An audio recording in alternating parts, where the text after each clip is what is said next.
Coming up on the show, a new Supreme Court term is underway and it's already stirring debate. We're going to break down how those cases could change the way America runs and the impacts here in Metro Atlanta. Also, you shop for cereal at the supermarket and then they shop for you. A new investigation exposes how loyalty cards turns privacy into profit.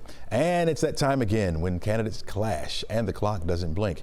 We'll unpack Georgia's signature debate showdown, the Loudermilk-Young debate series. This is The Take. Let's get it.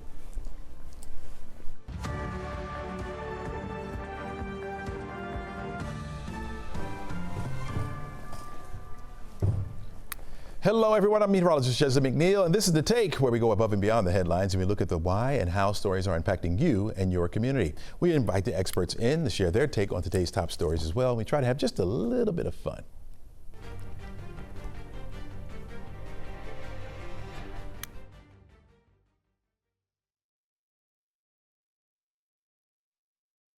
Day 9 now of the federal government shutdown, and here's the top headlines that we know around it. Votes yesterday in the Senate again failed to move government funding bills forward, with Republicans unable to win Democratic support and negotiations largely held behind closed doors. Quiet, informal meetings are said to be ongoing, but no public breakthroughs have emerged. Meanwhile, some federal agencies are already scaling back. Nearly 3,400 IRS employees, or around 46% of its workforce, are being furloughed, with services impacted on tax services and call centers and agency operations. And federal cybersecurity and infrastructure security agencies have held its operations being severely curtailed, with only about 1/3 of the staff still active. It's not just Washington that's feeling the impact of the federal government shutdown. Here in Metro Atlanta, food banks, shelters, and community nonprofits are struggling to keep their doors open as well, just as more families turn to them for help. Let's talk more about it now, what this means for vulnerable neighborhoods in our community, and how long the organizations can hold out. Here's Sarah Sadanian. She is the Senior Vice President for the National Council of Nonprofits. Sarah, welcome to the show. Thank you so much for having me. All right, so when Washington stops, nonprofits don't, right? They continue to go on, but their funding often does get affected by what's taking place up there in Washington. How quickly are you seeing some of the ripple effects from what's taking place right now? Well, some nonprofits are immediately seeing harm, where more people in their community are seeking services and they don't have the resources for it. But we're also knowing that the longer the shutdown continues, the greater the harm to nonprofits and their ability to serve their community. They can't access the resources they need from the federal government, where they partner to provide services to the American people. It means that they'll have to cut back on services, maybe lay off staff, or even close their doors. Tell us, how deeply are the local food banks and shelters and some of these service groups tied into federal dollars? Well, many organizations partner with the federal government on a regular basis to provide services. Food banks is just one clear example, but there are many others. And the federal government needs nonprofits in order to help those communities get access to those resources. So when funding is cut off, you can see nonprofits across the spectrum of services provided to people be impacted. Are there any programs out there or services that you would be more worried about if this shutdown drags on a little longer? Yeah, I think most immediate on people's mind is access to food security. That's because the WIC program and the SNAP program that are funded by the federal government might be most impacted most immediately.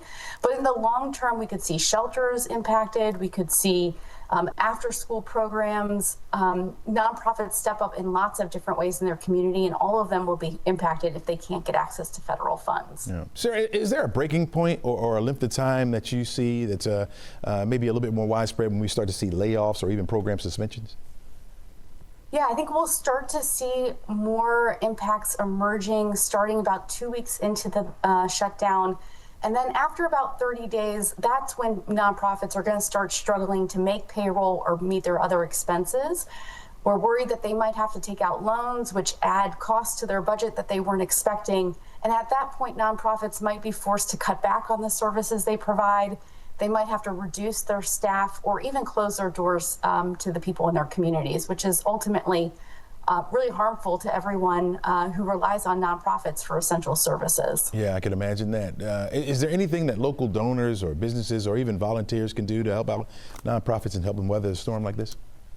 Absolutely. Nonprofits could be working with foundations and receiving donations from their community, but there's no way to make up for the shortfall from the federal government.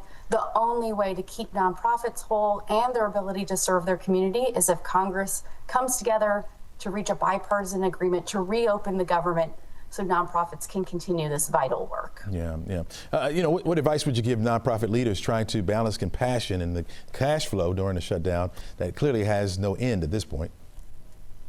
Absolutely. I think many nonprofits might be prepared for this. We've been encouraging them to look into their finances, to plan for a plan B in case they needed to fall back on other resources.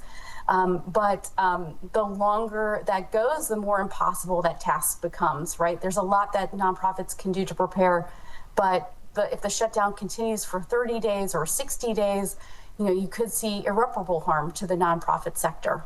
Sarah, have you heard anything or maybe seen something that would give you any hope that this thing will end soon? I am hoping that Congress can come together to reach an agreement. It seems like there's room for negotiations here. I've been happy to see that there's a bipartisan group of senators who are working behind the scenes, as you mentioned, to try to hash out an agreement. Ultimately, it doesn't serve the American people to have the government shut down. Yeah. When this thing is all said and done, what do you hope lawmakers take away about how critical some of these organizations are to keep going? Absolutely. My hope is that the federal policymakers agree with the American people that nonprofits get it done. Nonprofits are incredibly important to our communities. They are stepping in during a time of crisis, but also to help meet everyday needs. Our communities can't thrive without nonprofits, and I'm hoping that policymakers see what happens when federal resources are shut off from them and their ability to serve their communities. All right, Sarah Sadian, thanks so much for joining us. We really appreciate your insight today. Absolutely. Thank you. All right, take care. All right, folks, today is going to be a changing day for us. When you walked out this morning, you probably didn't feel much cool air because we have been starting off in the 60s, and that's where we are right now. But we'll see those temperatures stay close to that, only 72 degrees for the afternoon high. If you were out and about yesterday, you know it was hot. We got up to 88, so what a swing, huh? That front has come through, now down to the south of us. We're drying out. We'll get the sunshine back in here for you Friday, but remain cool. At the 54-degree start, we'll hit 71 for the afternoon high, and then gradually warm up as we head through the weekend, back to the 80s as we head into next week. So, those of you who like the warm air for October, you'll get it as we head into next week. Don't go anywhere. We're back right after this.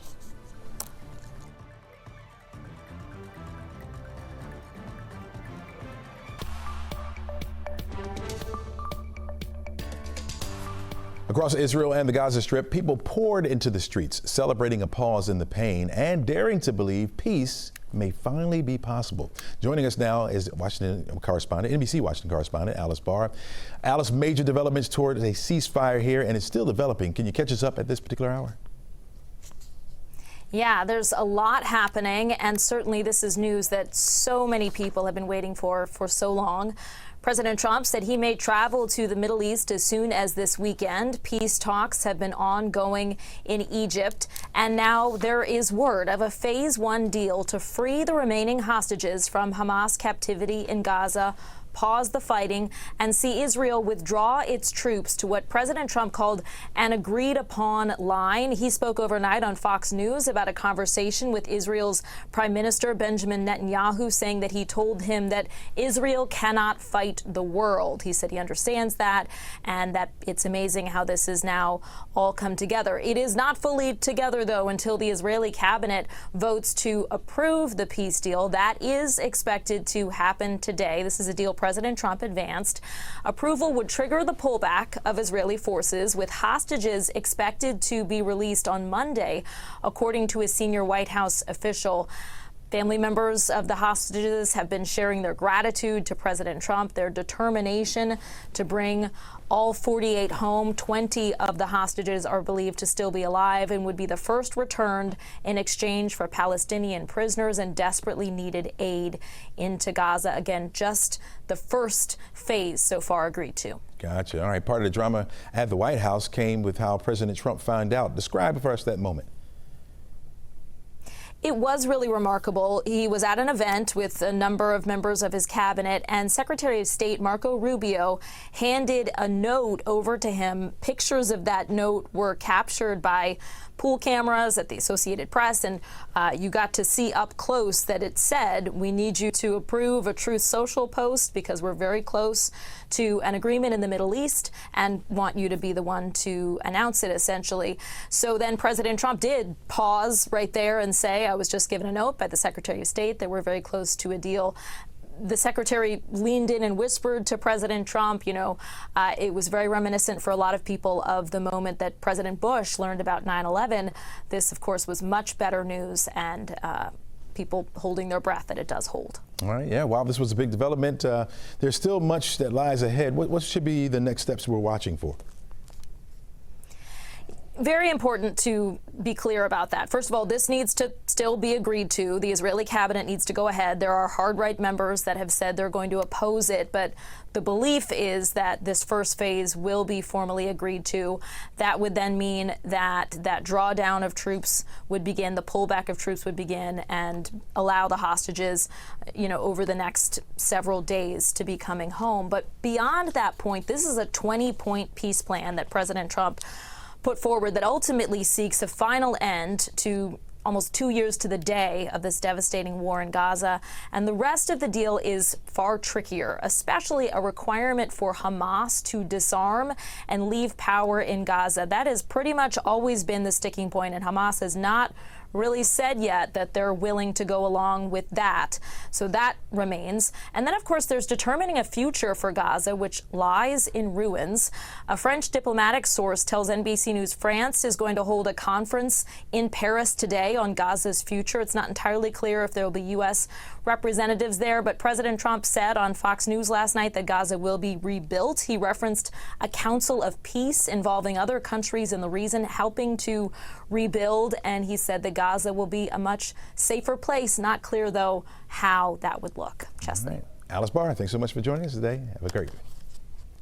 All right, a new term for the Supreme Court is upon us. We're going to talk to a local law professor about what we can expect. That's right after the break. Stay right there.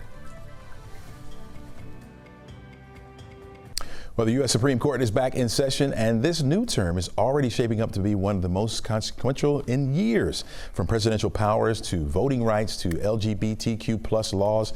Yeah, the justices are taking on cases which could reshape our politics and our personal lives. Let's examine what exactly we can expect for this term. Eric Siegel, a professor of law at the Georgia State University. Eric, welcome back to the show.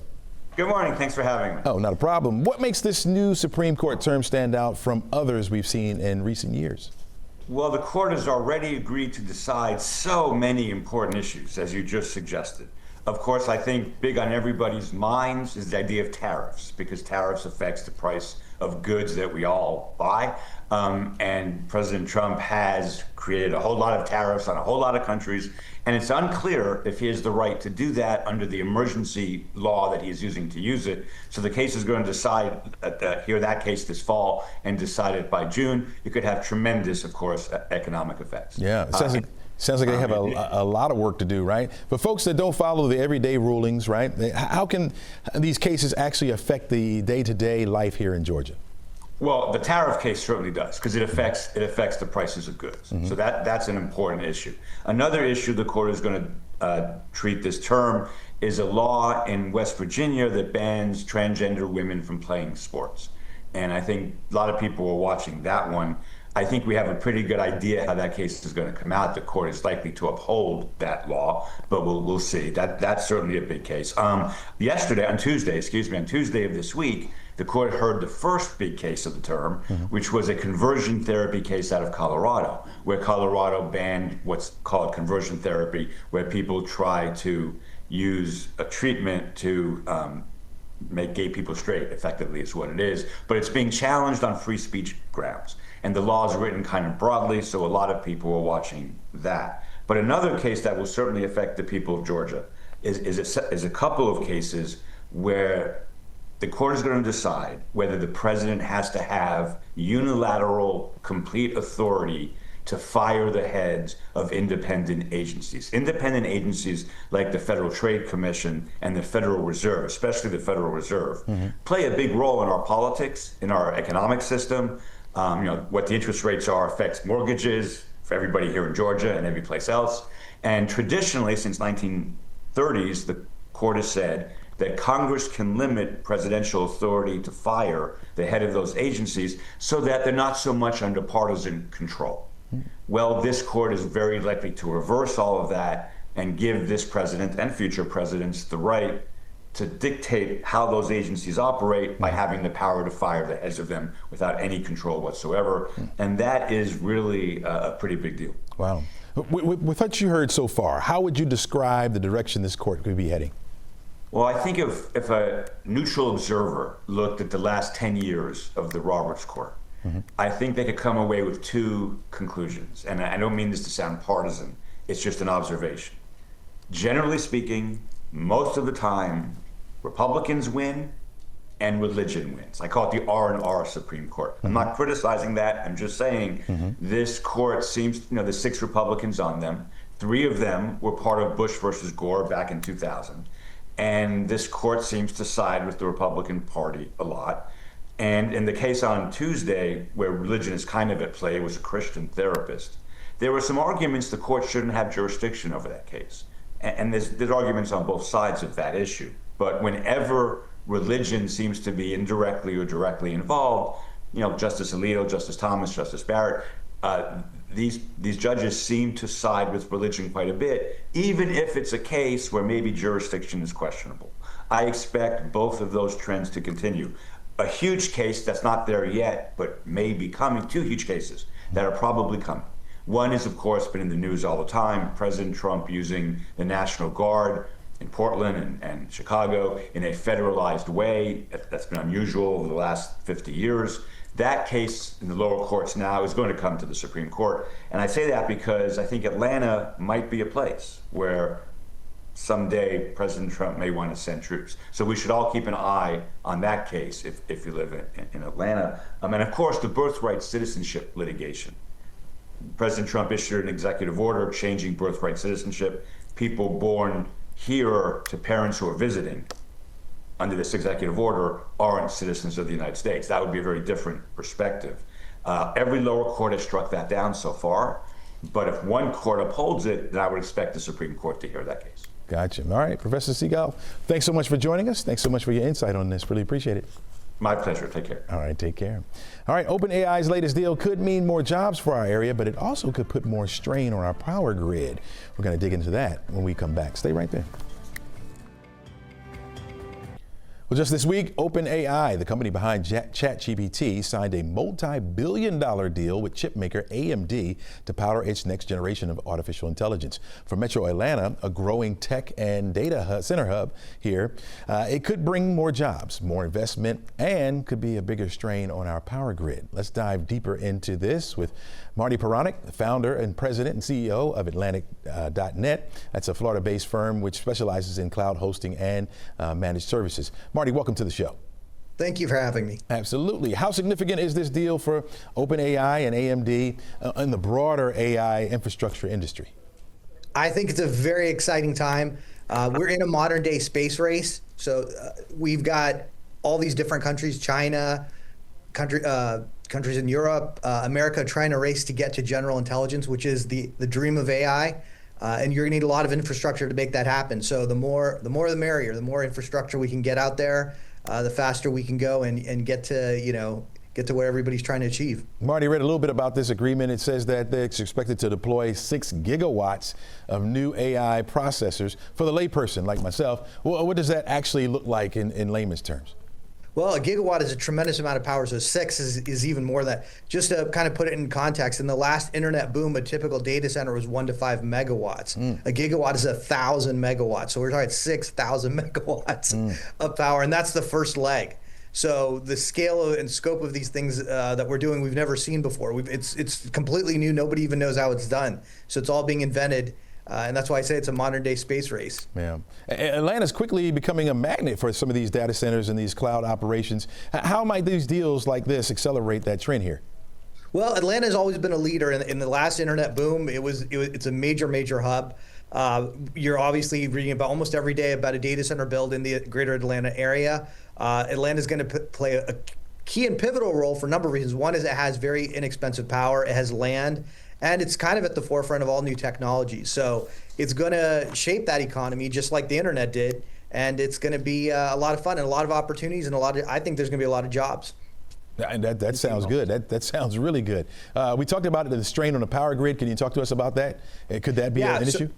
Yeah, so because the AI computers take so much power, they're having to put out new transmission lines, new power generation, and Atlanta really is kind of at the forefront of that because, like I said before, has tremendous amounts of capability of generating that power and, more importantly, transmitting the power. That's a huge bottleneck. And Atlanta's typically been very friendly to tech companies, so a lot of people are looking there. Yeah. What's your message to some of our local leaders here and businesses about how to position themselves in this next wave of AI infrastructure?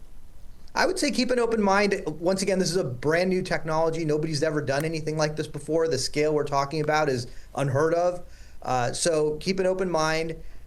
Look at reasonable ways to accomplish things, and realize that this is we're inventing the future. Nobody's done any of this before, so it's a lot of fun. Does it mean access for AI to have a broader reach, or is it just faster times? Explain it to me. So what's going to happen is you need the power to generate the compute for the AI to think, and then you need the faster transmission lines so that the AI can send the data. So if it's helping drive a car, or if it's helping with a medical device that's on in a hospital, so it can communicate back and forth very quickly. So just as an imagination, if you've got you might have an AI trained for an ambulance. So the paramedics get the patient into the ambulance. They take pictures of the patient. The AI is computing already, trying to guess what's happened to the patient and sending it to the AI in the ER, so that by the time you get there, you're going to get better care than what you would get today, where they're still trying to figure it out. Wow, interesting times, my friend. Marty, Veronica, thanks so much for joining us. Really appreciate you being with us. Thanks for having me. All right, take care. Noticeable changes happening when it comes to our weather for the rest of the week and into the weekend. We're going to chat with the National Weather Service about what we can expect. But right after the break, we'll talk about whether or not store loyalty cards actually help you out. We'll be back right after this.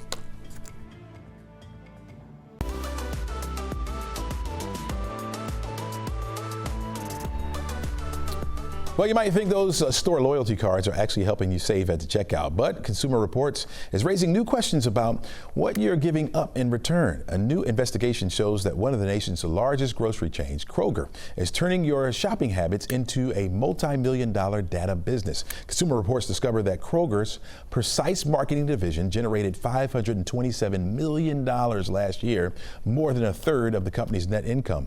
Each purchase builds a data profile, including name, address, shopping habits, data that is in turn sold to advertisers and third parties. Only 15 states let shoppers see, correct, or delete their data. More states, including Georgia, are expected to add privacy protections next year. Here to break all that down for us is the investigative person at the Consumer Reports. He's a reporter there, Derek Kravitz. He's been with us before. Welcome back to the show.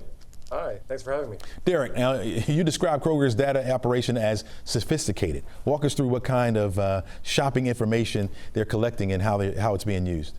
Sure. So we had consumers request their own data profiles from Kroger, and they gave us reams and reams of profile data that Kroger's been collecting on them. Their name, address, but inferences about who they are. So their education, their income, their gender, how many kids are in the household, whether they're likely to buy a new or used car or go on a cruise or take an international trip. So this data is very valuable, not just to Kroger, which sells it, but to all the third-party companies that purchase this data, like ad tech, so spam and solicitations by email, other merchants and retailers, insurance companies, financial services institutions. So a whole host of companies that are interested in this type of data. Yeah, were there any red flags of some of the data that came out that you looked at that Kroger began to stockpile on customers? Usually the data that's collected directly from the shopper is accurate, right? You're providing your name, your address, your email address over to the company, and you get potentially discounts from that. The inferences, so the guesstimates of who you are can be very wrong. In one example that we found, almost every inference about the shopper was wrong. Gender, household size, whether he had a high school degree or college degree, his income, everything was inaccurate, and that was based off of his shopping history. So that's where the problem lies, usually these guesstimates about who you are. They're trying to fill in the blanks there, right? They made almost a little over $500 million last year from what they call precision marketing.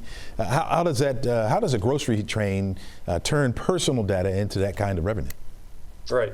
So for third parties, for any company that is purchasing this data, it's just very valuable to know who your potential client, who your shopper is, right? And so you can market and filter specific offers or products to them in a very individualized, personalized way. It's becoming more and more lucrative and becoming a bigger deal to merchants across the country. Kroger just happens to be the most sophisticated grocery chain doing this. Nearly everyone in Kroger's loyalty program, has access to these offers, but they push 95% of their shoppers into the free loyalty program, and then from there, slice and dice people based on who they are, and then sell that data. Are they getting us by the promotions in the store? Or does it lead to more promotions? How do they grab us, I guess, in other words? Right. So it's a very messy, large ecosystem, right? So you have Kroger working with CPGs, brands, so Kellogg's and Nestle and a bunch of other brands that sell their products in Kroger grocery stores. So they work together to tailor personalized offers to shoppers and to bring them in, and they manipulate or offer different price points to different shoppers and different promotions to different shoppers in order to generate sales. And so this is sort of the key underlying business model of everything. And then on the side, they take the data and they sell insights or information, takeaways about how best to market or sell your products in order to get the highest profit margins. Gotcha. Derek Kravis, thanks so much for joining us. Thanks for the insight as well. Yeah, thank you. Really appreciate it. All right, take a look at Georgia's Rome, folks, where the clouds hang overhead. Looking at that flag, it doesn't look or appear to be that windy out there right now, but we are expecting the winds to begin to pick up a little bit. It's going to feel fall-like. Yesterday, it was on the warm side. Today will be much, much cooler. So we're expecting cooler temperatures to come in. So let's talk about it. David Nadler, meteorologist with the National Weather Service, Peachtree City. Welcome, David. What's up, man? Hey, good morning, Chesley. How are you? I'm doing pretty good, man. Look, talk to us about this cool down here real quick. Yesterday, we got up to 88 degrees. Yeah, that's about 11 degrees above normal. Wow. And now we're expecting this cool down. Talk to us about it. Yeah, so we got a backdoor front kind of came through overnight and just cooling us down. We got some cloud cover out there, maybe some spotty showers today, but over the next few days, we're back down to where we should be for this time of year, which is like in the upper 70s for highs.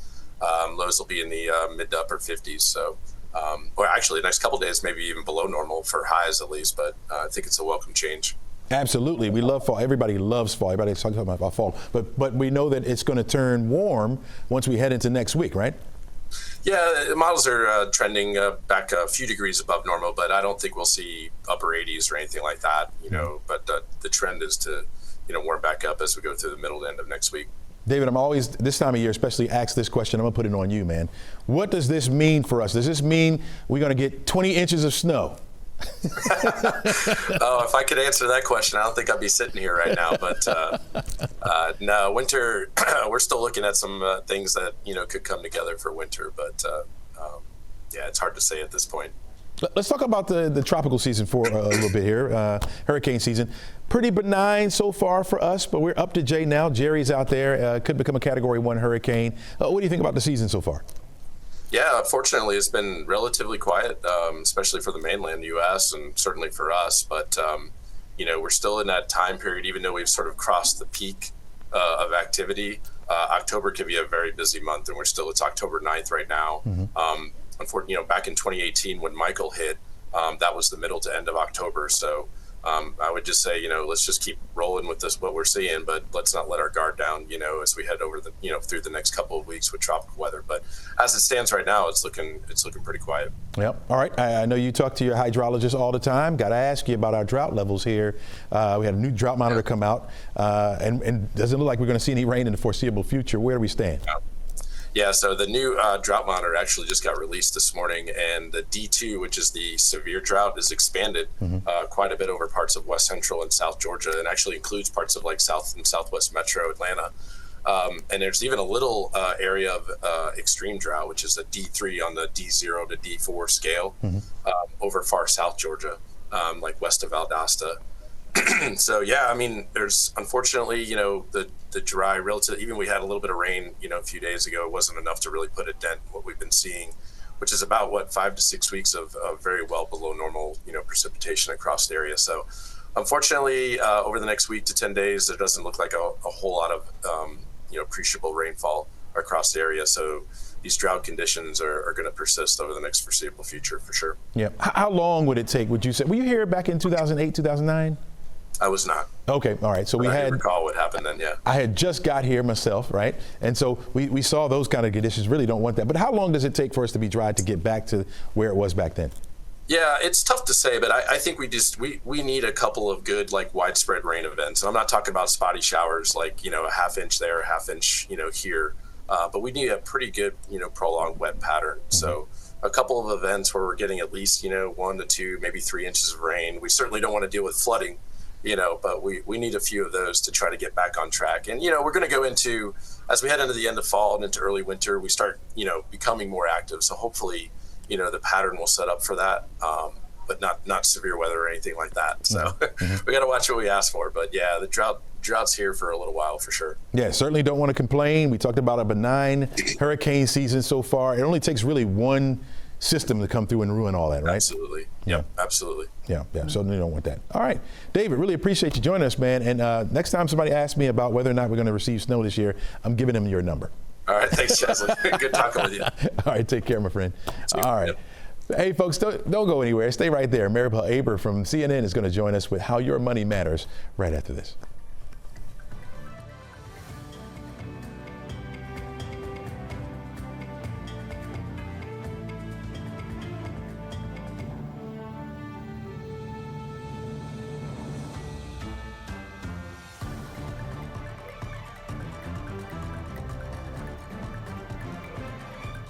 Welcome back to the show. Caught between cuts and caution, the Fed's secret meeting minutes finally dropped.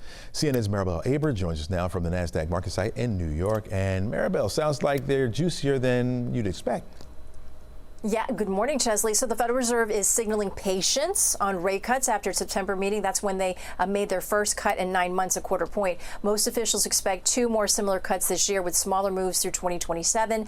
The minutes from the meeting show members agreed inflation is easing, but at 2.9%, it's still high compared to the Fed's target at 2%. Their concerns over the labor market may also keep additional rate cuts this year on the lighter side. They meet again in early November, Chesley. All right, earlier in the show, Maribel, we talked about the chip deal between OpenAI and AMD, and it looks like AMD is getting a turbocharge from the market. Sure got a bump there. Shares of chipmaker AMD have skyrocketed 43% this week after the company signed a deal with OpenAI. The ChatGPT maker now owns 10% of AMD and says it plans to spend billions in AI equipment and data centers. Now, the investment puts AMD's market cap around $380 billion. The partnership will also make AMD more competitive with rival NVIDIA, whose CEO called the move surprising. Both NVIDIA and Oracle have similar agreements with OpenAI. But Chesley, let's remember, NVIDIA already holds a stake in OpenAI in addition to supplying many of the chips powering ChatGPT, so it gains from the partnership's growth. More money, more money. All right. As if Disney wasn't expensive, already expensive, they're turning up the ticket prices there, but there's a twist in the discount fine line? Okay, let's talk about Disney is raising ticket prices at its U.S. theme parks, but also rolling out new discounts to attract visitors as sales soften. At Disney World, one-day tickets now start at $119, about $5 more than last year. Prices peak at $209 a day for busy weeks like Christmas and New Year's, while multi-day stays through July include nightly discounts of up to $250. Other packages offer free meal plans for kids throughout 2026. In California, base prices for Disneyland remain $140 $104, though peak day tickets climbed 9% to $224. State residents can buy a 3-day pass for $249, good from January through mid-May. A price tracker Mickey Visit says a park hopper pass hasn't been this low since 2013. Chesley. Let's see, it's 3 to 5 kids. It's going to cost me. Anyway. That's a lot. That's a lot. That's why we drove. Yeah, right. That's a lot of money. It adds up. All right, first Cracker Barrel tried it. They failed. They changed their look, right? Their new logo. And now Domino's is hitting the refresh button as well. Listen, Domino's acknowledged the risks of making a major change, pointing to Cracker Barrel's recent rebranding fail.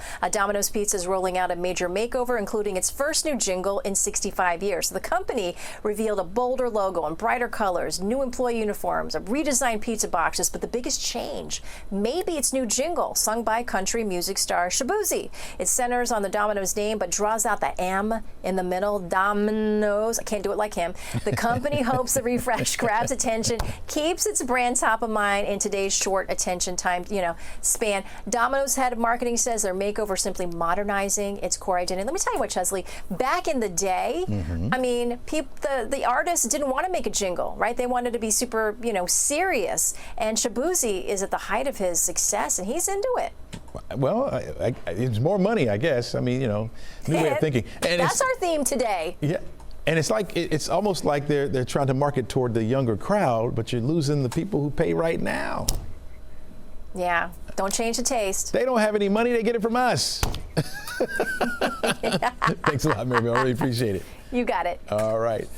The Loudermilk-Young debate series has become something of a state tradition. We're going to find out who may be in the lineup this year. Stay right there.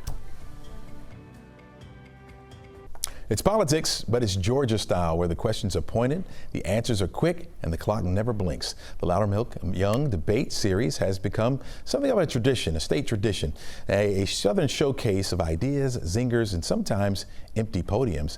This year's lineup brings Atlanta's biggest races to the forefront, from City Hall to Public Service Commission. Joining us now to talk more about how high the stakes are, Maria Saporta, founder and executive editor of the Atlantic-centric publication Saporta Report. Welcome to the show. Well, thank you so much for having me, Chelsea. Absolutely. Maria, you covered Georgia politics for decades. What makes the Loudermilk-Young debate series such a fixture in our state's political culture? Well, I founded, along with some great political journalists back in the early 90s, we founded the debate series for the Atlanta Press Club in partnership with local public television stations. And we've been holding what I think are the premier debates ever since. And so we do all state offices, we do major elections locally. This is a local year, pretty much, and we had our debates yesterday. I don't know if I can say the date, but we had our debate, and we had debates. We had Public Service Commission, we had City Council President, and then the candidates for mayor. Without Mayor Dickens, he was not part of that, but he was represented by an empty podium. Gotcha. The series carries two iconic Atlanta names, Charlie Loudermilk and also Andrew Young. How these legacies shape the tone and the purpose of debates today? Well, Charlie Loudermilk endowed the debate series. One of his closest friends in life was Andrew Young. And here you had a Black Democrat, political civic leader, and then you had Loudermilk, who was a Republican white business leader. And the fact that they were able to work together and have civic discourse, they getting the series to carry both of their names with their blessing. And that shows really how Atlanta can work together and cross over whatever political divides that we have, and also have real civic discourse. Yeah. Looking ahead to this year's lineup, what races are you watching closely? Well, the Public Service Commission is like the most important race that few people know about. There are two, and that's statewide. There are two statewide races, and including two Republican incumbents and two Democratic challengers. And then we did City Council President, which is a very feisty, rigorous challenge between Marcy Collier Overstreet and Rohit Malhotra. And that is definitely worth watching. And then we had your own Faith, Jesse, coming and moderating the mayoral debate, and she was wonderful. Yeah, we're really proud of what we've been able to do to give voters an opportunity to see what the choices are.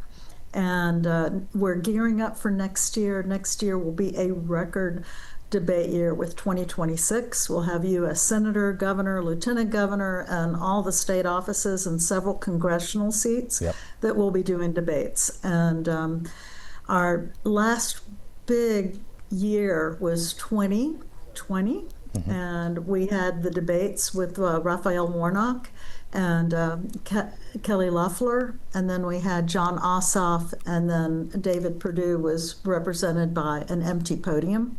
And that had just tremendous views. The Raphael Warnock Kelly Loeffler debate was simulcast on CNN, Fox News, C-SPAN. It was we had millions of people tuning in to the Loudermilk-Young debate series. As someone who's chronicled Atlanta's civic life for decades, what do you hope the viewers will take away from this year's debate beyond just the headlines?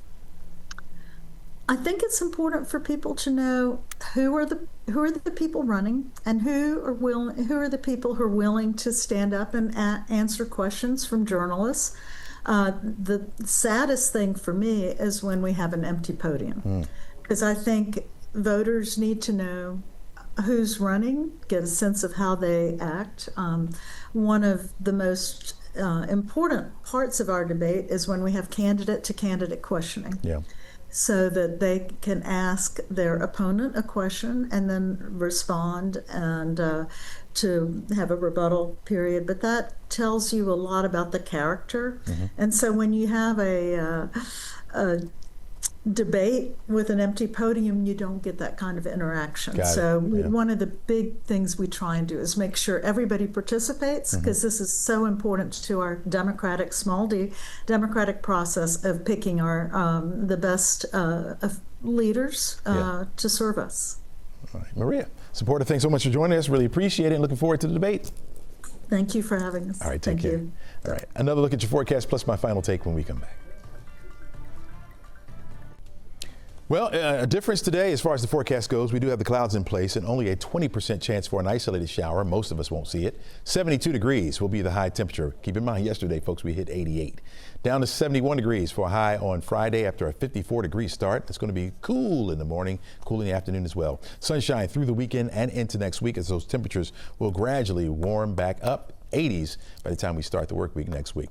We were just talking about it with Maribel Aber about Domino's changing their logo, right? And here we go again. Long-standing company in our community changing their logo. Long John Silver's is who we're talking about, known for their fried fish dinners, now focused on chicken. In fact, they've changed their logo from a fish to a chicken just months after Cracker Barrel's debacle, drawing criticism from President Trump even. Guests have been telling us that our chicken has been our best kept secret. That's from their marketing executive.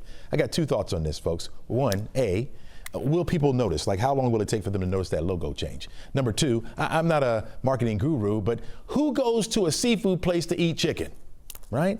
Haven't recent events proven that people like what they like? And they like it to look the way they like it to look, you know? Good luck, Long Johns. We'll see how long this lasts. I don't think it's gonna last long at all. A chicken at a seafood place, because it's our best kept secret. Really? I can bet you Chick-fil-A has something to say about that. Have a great day, folks. We'll be back tomorrow for another great show.